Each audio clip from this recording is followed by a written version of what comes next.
The Story of an Hour. Knowing that Mrs. Mallard was afflicted with a heart trouble, great care was taken to break to her as gently as possible the news of her husband's death. It was her sister Josephine who told her, in broken sentences, veiled hints that revealed and half concealing. Her husband's friend Richard was there, too, near her, and it was he who had been in the newspaper office when intelligence of the railroad disaster was received, with Brently Mallard's name leading the list of killed.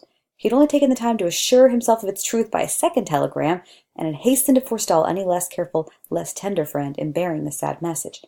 She did not hear the story, as many women have heard the same, with the paralyzed inability to accept its significance. She wept at once with sudden, wild abandonment in her sister's arms, and when the storm of grief had spent itself, she went away to her room alone. She'd have no one follow her. There stood, facing the open window, a comfortable, roomy armchair. Into this she sank, pressed down by a physical exhaustion that haunted her body and seemed to reach into her soul. She could see in the open square before her house the tops of trees that were all aquiver with the new spring life. The delicious breath of rain was in the air. In the street below, a peddler was crying his wares. The notes of a distant song which someone was singing reached her faintly, and countless sparrows were twittering in the eaves. There were patches of blue sky showing here and there through the clouds that had met and piled one above the other in the west facing her window. She sat with her head thrown back upon the cushion of the chair, quite motionless, except when a sob came up into her throat and shook her, as if a child who'd cried itself to sleep continues to sob in its dreams. She was young, with a fair, calm face whose lines bespoke repression and even a certain strength, but now there was a dull stare in her eyes whose gaze was fixed away off yonder on one of those patches of blue sky. It was not a glance of reflection, but rather indicated a suspension of intelligent thought. There was something coming to her, and she was waiting for it fearfully.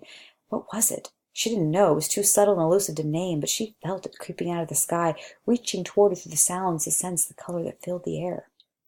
Now her bosom rose and fell tumultuously. She was beginning to recognize this thing that was approaching to possess her, and she was striving to beat it back with her will, as powerless as her two white slender hands would have been.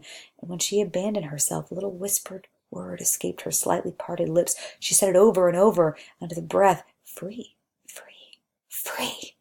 The vacant stare and the look of terror that had followed it went from her eyes. They stayed keen and bright. Her pulses beat fast, and the coursing blood warmed and relaxed every inch of her body. She did not stop to ask if it were or were not a monstrous joy that held her. A clear and exalted perception enabled her to dismiss the suggestion as trivial. She knew she would weep again when she saw the kind, tender hands folded in death, the face that had never looked save with love upon her, fixed and gray and dead.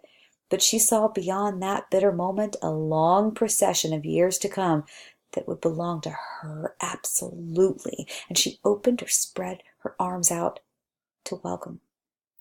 There'd be no one to live for during those coming years. She'd live for herself. There'd be no powerful will bending hers in that blind persistence with which men and women believe they have the right to impose a private will upon a fellow creature.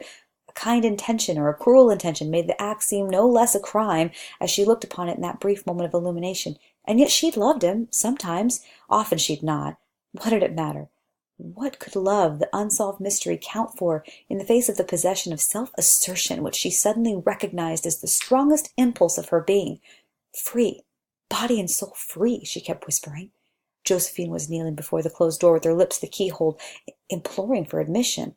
"Louise, open the door! I beg, open the door! You'll make yourself ill! What are you doing, Louise? For heaven's sake, open the door!" "Go away, I'm not making myself ill." No, she was drinking in a very elixir of life through that open window. Her fancy was running riot along those days ahead of her, spring days and summer days and all sorts of days that'd be her own. She breathed a quick prayer that life might be long. It was only yesterday that she thought with a shudder that life might be long. She rose at length and opened the door to her sister's importunities, and there was a feverish triumph in her eyes, and she carried herself unwittingly like a goddess of victory. She clasped her sister's waist, and together they descended the stairs. Richard stood waiting for them at the bottom. Someone was opening the front door with a latchkey. It was Brently Mallard who entered, a little travel-stained, composedly carrying his gripsack and umbrella. He'd been far from the scene of the accident, and did not know there had been one. He stood amazed at Josephine's piercing cry, at Richard's quick motion to screen him from the view of his wife, and when the doctors came they said she had died of heart disease, of the joy that kills.